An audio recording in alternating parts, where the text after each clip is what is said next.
Welcome to Drill Down Earnings. We have fiscal third quarter results from Broadcom. This is the business story behind one stock on the move. I'm Cory Johnson, Chief Market Strategist, and Q3 earnings for this company is so important. We used to care about this company so much because they supply so much to Apple, but right now it's all about AI. They still, of course, supply so much to Apple. So you see a lot in these results. Beat or miss is all Wall Street sees, and they saw a beat with, well, let's look at the actual numbers that the business actually did.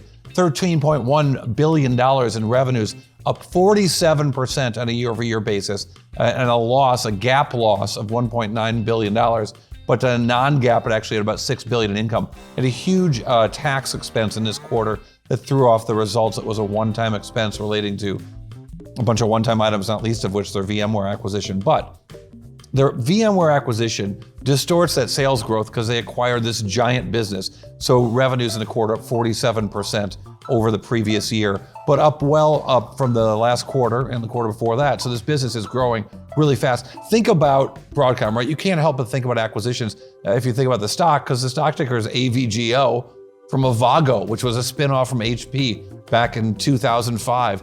They do an IPO, they add in the LSI Logic business that had once been part of AT&T's semiconductor empire. Then they add on Broadcom, which really kind of did a take under, if you will. And the Broadcom management and Hock Tan in particular, who runs the show, ran the show at Broadcom, runs the show now at all of Broadcom. They add Brocade, they add CA, they add parts of Symantec. And then of course the giant acquisition of VMware. And it's led to some diversification. So the chip business still dominates. It's still 58% of revenues in this current quarter.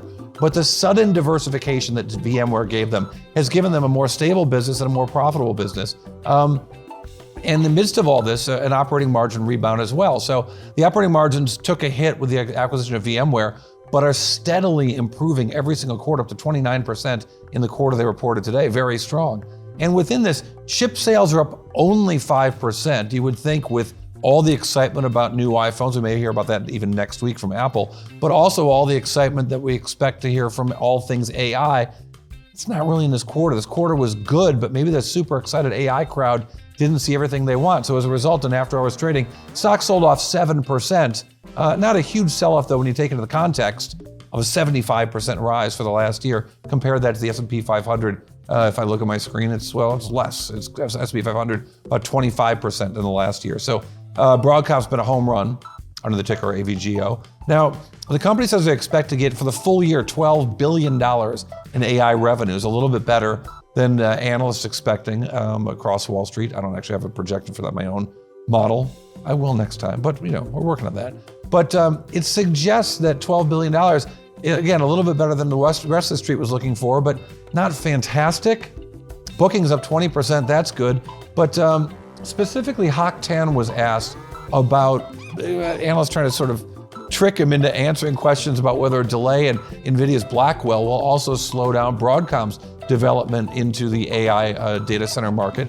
And him really pushing back on that idea, saying, hey, NVIDIA's over here, we're over there, we are separate businesses, we are not attached to them at the hip. Here's what he had to say. I'm not really participating in it. That's NVIDIA's roadmap.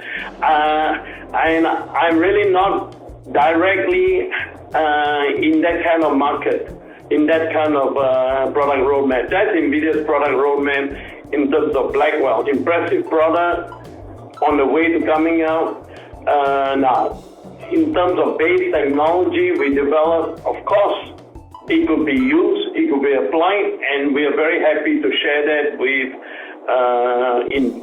as it may be useful to enable Blackwell to be part of that, whether it's on the optical side, on the optical component side, which is what you're referring to, or even the DSP side, in terms of providing the interconnects to enable clusters of Blackwell to be built. That's as far as our engagement in that. We're happy to be part of that ecosystem, as I said, but directly we're not in that market, as you know. So big AI developments, but separate from NVIDIA, from Broadcom. All right, what's it all mean? What's your big drill down earnings takeaway? How should you think about these numbers? I'm gonna have a summary on one number that tells you a whole lot right after this. The Drill Down is brought to you by Futurum Group, where analysts, researchers, advisors, content creators, and marketing experts help business leaders anticipate and understand shifts in their industries and build strategies to leverage disruptive innovation.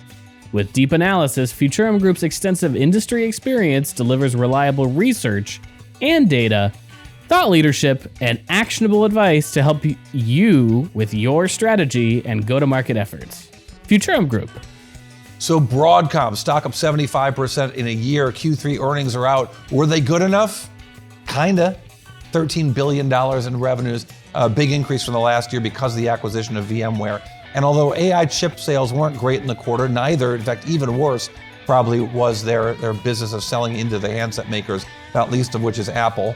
But the drill down earnings bite, the one number that tells a whole lot, that number is 69. $69 billion. That's how much the company spent to buy VMware. And it has led to real significant diversification in the overall business for Broadcom. Thanks for listening to Drill Down Earnings. I'm Cory Johnson. And you can check me out on Twitter or X at CoryTV. Leave us some comments on Instagram or TikTok at Drill Down Pod. We'd like to know what you think of this and what else you'd like to see us doing right here at Drill Down Earnings.